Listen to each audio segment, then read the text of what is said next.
Hello la team, donc je vous retrouve différente pour la suite de la vidéo FAQ. Cette différence physique s'explique par le fait que je suis en train d'enregistrer cette vidéo le matin, donc mardi matin. Il y a quelque chose de très gênant qui est arrivé. Vous vous rappelez ce fichu lion goût fraise là que j'ai mangé? En fait pendant 10 minutes j'étais en train de parler avec du chocolat sur mes dents.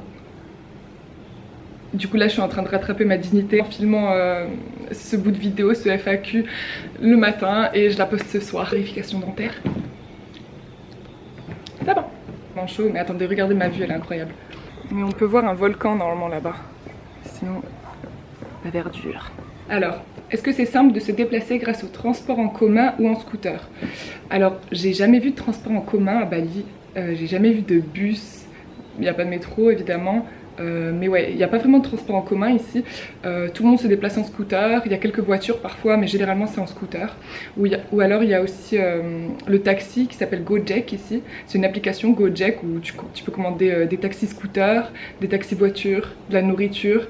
Ils peuvent venir te rapporter ce que tu veux, rapporter tes courses ou juste une boîte de pansements. Enfin, c'est vraiment un délire.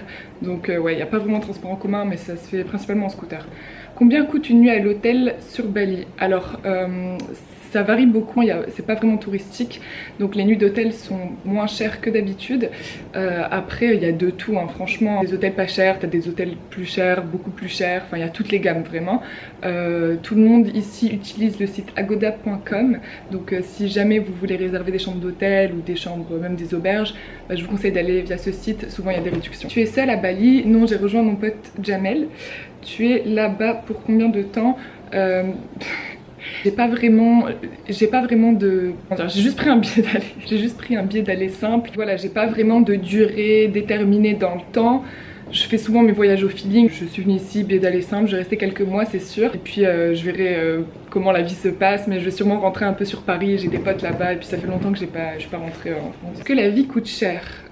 Donc faut pas oublier que Bali de base c'est une destination luxe un peu. Donc par rapport au reste de l'Asie, oui Bali c'est cher, mais après en tant qu'Européen notre pouvoir d'achat il est quand même important, il est quand même élevé, donc en tant qu'Européen ça coûte pas cher, on a un bon pouvoir d'achat ici, mais après oui pour le reste de l'Asie Bali est cher. Il parle anglais, il faut avoir un bon niveau d'anglais. Alors oui, les Indonésiens, pour la plupart, ils parlent anglais. Et c'est d'ailleurs ça que je trouve super cool ici, c'est que voilà, on peut échanger avec eux. Par exemple, quand j'avais été au Vietnam, les locaux, ils parlaient pas forcément anglais. D'ailleurs, pas du tout même. Du coup, c'était compliqué d'échanger avec eux. Mais ici, ils parlent tous plus ou moins anglais. En fait, ils disent English is money. Donc l'anglais, c'est de l'argent, dû au tourisme en fait. Donc la plupart des Indonésiens parlent anglais et je trouve ça génial. Du coup, tu peux facilement te faire des potes indonésiens, échanger avec eux sur leur culture, apprendre sur eux, etc. Population aussi aimable, joyeuse, drôle, franchement des pépites. Est-ce qu'il faut avoir un bon niveau d'anglais pour venir ici? Bah non, pas forcément, ça dépend ce que tu viens faire ici. Si tu viens ici avec tes potes, parler avec vos mains, tu vois, pour échanger, pour commander de la nourriture ou je ne sais quoi. Non, sinon, bah, moi je trouve ça plus intéressant d'avoir une petite base d'anglais pour pouvoir échanger avec les locaux au final. C'est aussi pour ça que tu visites des pays, tu vois, c'est pour apprendre sur des cultures. Donc voilà, c'est plus intéressant si tu parles anglais, après t'es pas forcé de parler anglais pour venir ici. Comment tu as trouvé du travail? Alors moi j'ai trouvé mon travail en amont, j'étais en freelance comme j'avais dit, du coup bah, je l'ai trouvé sur internet, je l'ai trouvé en amont en fait sur internet. Il faut un visa pour habiter là-bas. Alors oui, il faut un visa, en ce moment le visa tourisme n'est même pas ouvert, donc là il faut un visa business ou autre. Tu payes cher en loyer? Encore une fois, je paye cher pour l'Indonésie. Oui, pour l'Indonésie c'est cher. En tant qu'Européen c'est pas très cher, c'est à dire que moi mon loyer je le paye 550 €, donc on est deux, donc en total c'est 1100 € pour voilà, une chambre d'hôtel avec une suite, tu vois, avec salle de bain privée, une grande chambre, piscine privée, un grand salon, du personnel qui vient 3 fois par semaine nettoyer toute la maison, changer nos draps pour 550 €. Tu n'auras jamais ça à Paris, mais pour l'Indonésie encore une fois c'est cher. Comment avez-vous trouvé votre logement? Comment éviter les arnaques? Alors notre logement on l'a trouvé sur Facebook. Honnêtement tout se fait par Facebook ici au niveau des logements. Comment ne pas te faire arnaquer? Bah honnêtement faut visiter parce que les photos ne reflètent pas la réalité. Franchement ils mettent des photos de... C'est vraiment pas ça. Même pour notre villa la photo elle était incroyable, on aurait dit un palace le truc. Au final elle est stylée notre villa mais c'est pas du tout. Voilà, les photos ne reflètent pas la réalité. Donc absolument visiter avant de louer à long terme. Donc toi je te conseillerais de venir ici prendre une chambre d'hôtel ou une guest house pour quelques jours, tu vois, tu pourras visiter et puis ensuite voilà, louer. Tu fais de la coloc avec combien de personnes? Juste une, donc Jamel. Combien coûte ton voyage à Bali? Avion, logement, food? Alors, le billet d'avion m'a coûté 400 €, j'ai pris qu'un aller. Mais en fait, ouais, moi voilà, c'est la quarantaine qui m'a... Quand j'ai pris mon billet d'avion pour Bali, la quarantaine était à 2 nuits, 3 jours, tu vois. Et en fait, 2 semaines avant de partir, 2 semaines avant mon départ, la quarantaine est passée à 10 jours. D'ailleurs, si vous venez de TikTok, vous avez suivi ma quarantaine. En fait, j'ai réservé mon hôtel de quarantaine, genre un jour avant de partir. Il restait plus rien, il restait que les hôtels chers. Et ma quarantaine de 10 jours, j'ai dû la payer 600 €. Ton parcours pro, un master commerce international, spécialisation marketing. Et ensuite, par mes différents travails, je me suis spécialisée en marketing digital. T'es beaucoup trop belle, t'es beaucoup trop belle, merci beaucoup. Franchement, les commentaires, les compliments comme ça me fait vraiment trop plaisir. Quand t'émanes un peu d'énergie positive comme ça, elle reviendra toujours vers toi, genre... Toi, il y a des bonnes choses qui vont t'arriver dans la vie. Est-ce que tu dois faire des entrées-sorties de territoire souvent pour renouveler le visa? Donc moi je suis en visa business, donc non. En fait, quand tu l'achètes, c'est 2 mois et si tu veux le renouveler, c'est 60 € par mois. Pourquoi Bali et pas une autre île? Bah en fait, j'avais été à Bali après l'Australie il y a 3 ans et de base, je voulais même pas y aller, mais j'ai rejoint une pote ici en fait. Ça avait trop le cliché en mode... les yogis qui mangent super sainement, d'instagrammeurs et de tapeurs de pause, enfin c'est l'idée que j'avais de Bali en fait. Et quand j'ai été, mais j'ai adoré, genre c'était exceptionnel. Ma pote était restée 2 semaines et après j'étais restée 2 semaines toute seule à Bali et je m'étais fait des potes, enfin c'était vraiment mais trop bien. Difficile d'être française à Bali, pas du tout, il y a pas mal de français ici et moi je parle bien anglais donc je peux facilement échanger avec d'autres personnes, mais non c'est pas difficile. Compte retourner en France? Alors oui, mais je sais pas quand, comment... Je sais pas vraiment quand, après je sais pas si je vais retourner pour m'installer là-bas, en tout cas c'est sûr que je vais y retourner quelques mois, sûrement à Paris, parce que j'ai pas mal de potes à Paris et puis moi je suis de Lille, donc j'ai jamais vraiment vécu, enfin j'ai été à Paris quelques fois, mais j'ai jamais vraiment vécu un peu la vie parisienne, je me dis qu'il faut un peu la vivre, tu vois. Je sais que c'est pas pareil que dans les films, je sais que c'est pas comme dans Emily in Paris, c'est pas la même chose, mais pas définitivement. J'aime trop la plage pour pouvoir rester là-bas. Comment tu as organisé ton séjour? Question piège, j'ai pas vraiment organisé mon séjour. Je fais moi c'est au feeling, j'économise, donc c'est sûr, faut avoir un peu d'économie sur son compte. Là j'avais trouvé un travail en amont et puis j'ai rejoint mon pote Jamel. Quel budget as-tu besoin? Donc étant donné que moi je suis pas ici, j'ai pas de durée déterminée dans le temps, j'ai pas vraiment de budget. Je recevais un salaire en freelance, donc là je cherche des nouvelles missions pour recevoir un salaire. Après si tu viens ici en vacances, admettons que tu sais que tu vas venir 2 mois, je te conseille 1000 € pour les 2 mois, 1500 € pour être bien, pour être large. Est-ce que tu as des amis qui travaillent dans les sciences et qui voyagent comme toi? Pas en ce moment, mais quand j'étais en Australie à Cairns, en fait Cairns c'est où il y a la grande barrière de corail et j'avais des potes qui travaillaient dans la biologie sous-marine il me semble. Du coup là-bas ils profitaient de travailler à la grande barrière de corail et en même temps ils vivaient dans l'auberge. Tu peux quand même allier sciences et voyages. Tu parles combien de langues? Donc moi je parle 4 langues, très bien, français, serbe, anglais, espagnol, intermédiaire, genre je peux avoir des conversations, je peux pas travailler en espagnol. Conseil administratif important à connaître avant de partir: donc un passeport valide, un permis international, oublie pas de faire ton permis international, assurance maladie, le visa et après tout ce qui suit avec le visa. J'oublie peut-être des trucs mais regarde le site du gouvernement un peu pour voir ce que tu as besoin. Je conseille de commencer par quel type de logement? Au niveau des petits logements, bah moi je choisirais, si tu pars toute seule, je choisirais de faire une colocation parce que du coup tu peux rencontrer des gens en étant en coloc, mais visite avant de louer à long terme. Donc je te conseille de venir d'abord dans une guest house par exemple, et dans les guest houses aussi tu peux rencontrer du monde donc c'est cool, et puis ensuite de visiter et de prendre une coloc. Quelle agence tu as pris pour le visa business? J'ai fait mon visa business avec Bali Visa. Quels sont tes projets pour 2022? Projet 2022, j'ai créé une marque qui s'appelle Solar Matter, donc matière solaire, et j'aimerais pouvoir la développer davantage. C'est pour ça aussi que je suis venue à Bali et devenir indépendante aussi au niveau de mon travail. Donc voilà, moi mon objectif principal en tout cas pour 2022 c'est de développer un peu cette marque. Quelle serait ta prochaine destination? J'ai jamais été en Thaïlande, j'aimerais peut-être aller en Thaïlande parce que je pense que c'est le moment, il y a beaucoup moins de tourisme, donc j'ai jamais vraiment voulu aller en Thaïlande, mais maintenant qu'il y a moins de tourisme, j'ai envie de visiter la Thaïlande, donc sûrement la Thaïlande. Quelle était ta plus belle rencontre 2021? Honnêtement, toutes les rencontres que j'ai faites à Barcelone, tous mes amis que j'ai rencontrés là-bas, mes colocs, c'est vraiment des années incroyables à Barcelone. Et puis ouais, je dirais tous les potes que je me suis fait à part ça. T'as des frères et sœurs, donc oui, moi je suis entre les deux, j'ai une petite sœur et un grand frère. Tu as quel âge? J'ai 27 ans. Comment tu fais pour être aussi fraîche? Espèce de folle. Merci encore, merci beaucoup. La fraîcheur. Si t'es positif et que tu souris tout le temps, ça te rapporte de la fraîcheur.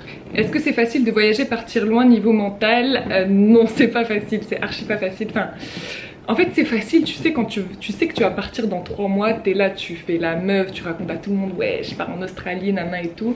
La veille du voyage, vas-y t'es dans ton lit en sueur, tu dors pas de la nuit, t'es là en train de te poser des questions. Tu sais qu'à 7 h du matin tu prends un vol qui va durer 1 jour et demi pour aller dans une ville que tu connais pas, où tu connais personne, aller déposer des CV. Mais qu'est-ce que t'es en train de faire? Donc la veille de voyager, tu dors pas de la nuit, tu remets toute ta vie en question et tous tes choix en question. J'avais un master en main, tous mes potes ils sont là en train de vivre leur meilleure vie d'adulte et toi tu fais quoi? Tu vas partir voyager à l'étranger pour travailler dans un smoothie shop? C'est pas facile mais ça vaut le coup, ça vaut le coup. J'ai vécu des expériences et des années incroyables et je le referai 100 fois. Est-ce que tu comptes te poser un jour, avoir une maison, etc.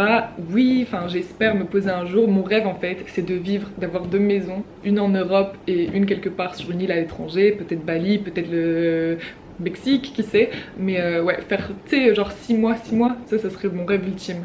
J'avoue que si j'ai des enfants je peux pas faire ça, hein. 6 mois, comment on va faire? Bon, ça à réfléchir, mais oui, j'aimerais me poser un jour, avoir une maison, une famille, etc. bien sûr.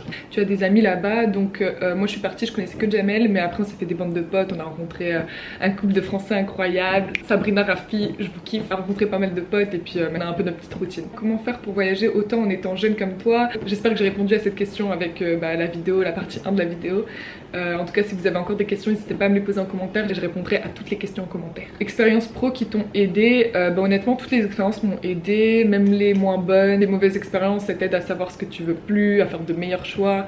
Moi j'ai fait plein de travail différents, donc enfin honnêtement elles m'ont toutes aidé, elles m'ont toutes construit. Il faut toujours arriver à choper le positif, le meilleur dans quelconque situation, même si c'est des mauvaises situations.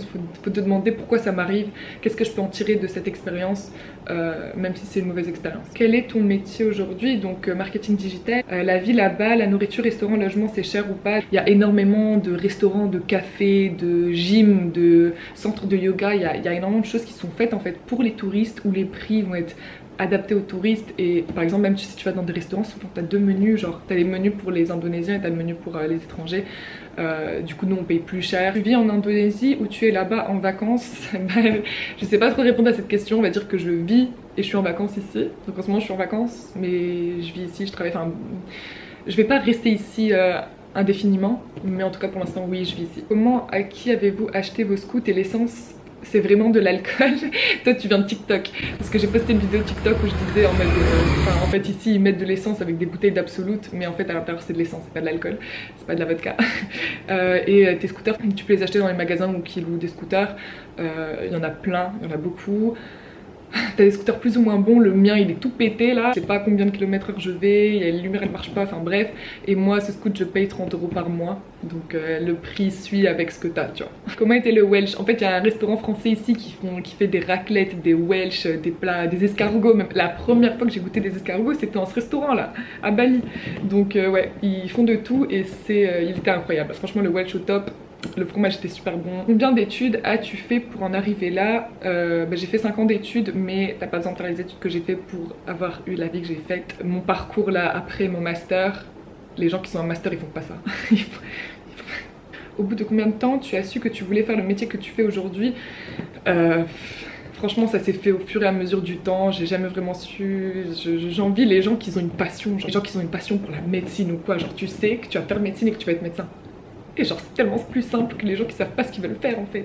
Quand je suis arrivée dans l'école, c'était du commerce international, donc ça englobait pas mal de choses, l'achat, la vente, le marketing, RH, etc. Et moi du coup j'ai choisi marketing.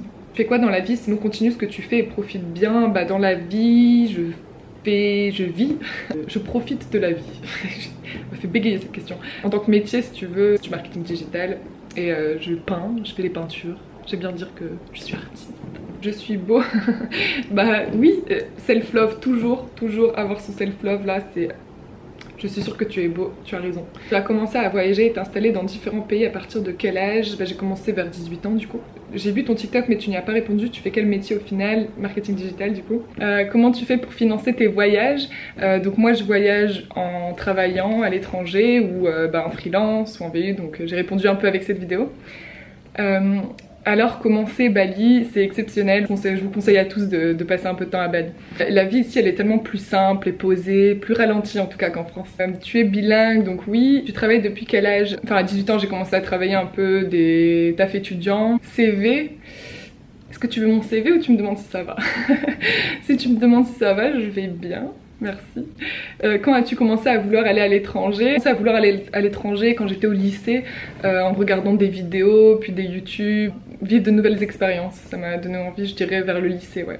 Est-ce qu'une filière STMG, on peut retracer ce que tu as fait? Oui, totalement, t'as pas besoin d'avoir un master en marketing pour faire ce que j'ai fait. Tu as pu aller à Bali grâce au travail ou plutôt par simple choix personnel? C'était totalement un choix personnel pour le coup. Est-ce que tu as déjà été au Vietnam ou au Laos? Si oui, est-ce que la ville est bien? Alors j'ai déjà été au Vietnam, jamais au Laos, donc j'ai trop envie d'aller au Laos d'ailleurs, mais pour le Vietnam je peux dire que ouais, c'est exceptionnel. J'ai fait Hanoï et Ho Chi Minh, c'est vraiment différent en fait de ce que tu peux vivre en France ou en Europe, il y a plein de choses à découvrir et si tu vas, va à la baie d'Along. Comment as-tu rencontré Jamel? Ça c'est une story time à faire, je vous promets de faire une vidéo dessus parce que une rencontre incroyable, mais en tout cas on s'est rencontrés à Barcelone en fait, on a travaillé un petit peu ensemble et puis je vous ferai une story time dessus parce que c'est vraiment drôle, mais en tout cas à Barcelone. Faut-il le vaccin pour Bali? Oui, faut être vacciné. Ça se passe le travail, ils ont capté que t'es à Bali. Oui, c'est vrai que j'ai pas dit à mon travail que je partais à Bali en fait. J'ai commencé à travailler quand j'étais en France et du coup je pense qu'ils ont pensé que je suis restée en France, mais voilà, non ils avaient pas remarqué, mais du coup ma mission est finie, je travaille plus pour eux. C'était tout pour les questions, comme je l'ai dit, n'hésitez pas à m'en poser d'autres en commentaire, j'y répondrai. Et je vous laisse avec mon mois d'avant où je n'ai pas ce chocolat entre les dents.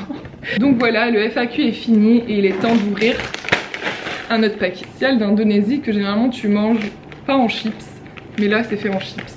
Le tempeh ça ressemble à ça, le tempeh. Mais là ils l'ont frit je pense, en mode chips avec des algues. On va tester.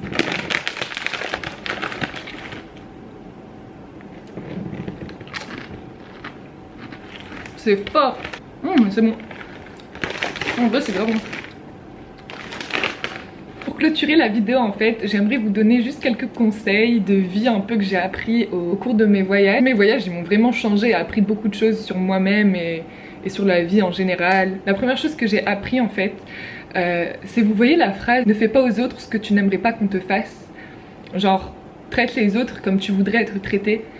Et ben, on a tendance à penser que c'est une phrase top et moi je l'ai même mis en bio Facebook, je me rappelle quand j'étais au lycée, mais en fait elle est totalement pas empathique cette phrase. Faut pas que tu fasses aux autres ce que toi t'aimerais qu'on te fasse, faut que tu traites les autres comme eux ils aimeraient être traités. Fais aux autres ce qu'ils aimeraient qu'on leur fasse.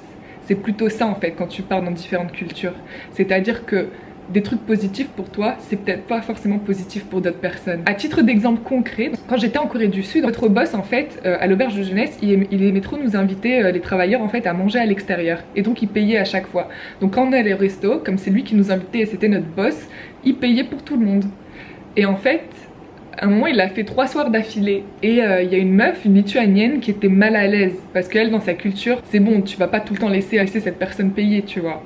Ce qui peut être compréhensible. Bref, elle a demandé en fait à toute la table qu'on lui donne 10 €, tu vois. Donc on a tous donné 10 € pour le repas et elle à la fin en fait elle a récupéré tout l'argent et puis elle a été l'offrir à notre boss en mode merci beaucoup pour tous les repas que tu nous as payés, on a voulu faire un geste pour toi et du coup voilà on paye ce soir le repas. Il était tellement vénère, il était tellement vexé. Elle insistait qu'il prenne l'argent, lui il disait non c'est mort tu vois, elle était mais prends l'argent. Au final il a pris l'argent, il a été au supermarché, il nous a acheté des Ferrero Rocher, il nous a donné les chocolats. Il est rentré chez lui dormir, il a même pas continué à passer la soirée avec nous parce qu'il était trop vexé. Non ça fait plaisir de payer où tu sais qu'il y a cette hiérarchie, c'est lui qui t'invite, c'est lui qui paye. Si dans ta culture c'est différent, bah là au final t'es en Corée du Sud. T'es pas en France, t'es pas en Lituanie, tu respectes la culture de ton pays d'accueil. Deuxième petit conseil en fait, c'est expérimente, n'aie pas peur. Faut vivre la vie elle t'offre tellement d'expériences à faire. C'est comme un grand game, tu fais ce que tu veux et pas peur d'expérimenter. T'as une chance incroyable de vivre et de pouvoir expérimenter ce game. Il y a énormément d'opportunités et hésite pas à les saisir et à tester en fait. Fais des nouvelles choses, c'est-à-dire que même si tu peux pas voyager, bah teste des activités que t'as jamais fait. La pêche, teste la peinture peut-être si t'as jamais testé. Puis j'ai vu une vidéo qui dit que tu vis plus longtemps quand t'expérimentes plus de choses. Enfin techniquement, ta vie te paraît plus longue. Et il y a une vidéo que ma soeur m'a envoyée qui explique tellement bien, l'explique scientifiquement même. La vidéo s'appelle Le temps qu'il vous reste, entre parenthèses, à vivre. Je la tag en description, s'il vous plaît allez la voir, elle explique trop bien ce concept. Pour finir, moi j'ai une question que j'aime poser en fait à chaque personne que je rencontre. Je l'ai d'ailleurs même posée à Attic, le rappeur, en story, il a répondu. Ça fait 20 minutes que je pense à une réponse et j'arrive pas à trouver. Et la question c'est quand et quoi la dernière fois que t'as fait quelque chose pour la première fois. N'hésite pas à me laisser ta réponse en commentaire, ça m'intéresse grandement. Si vous avez aimé cette vidéo, mettez un like, comme ça je saurai un peu jauger si la qualité de la vidéo était cool pour vous ou pas. Si vous avez aimé, je vous dis peut-être à la prochaine fois. Merci beaucoup d'avoir fini la vidéo et de m'avoir écouté. Et je vous souhaite une bonne journée, après-midi, soirée, bonne nuit. Ça dépend où vous vous trouvez dans le monde. Moi ici il est 18h36 et en France il est 11h36. Bye!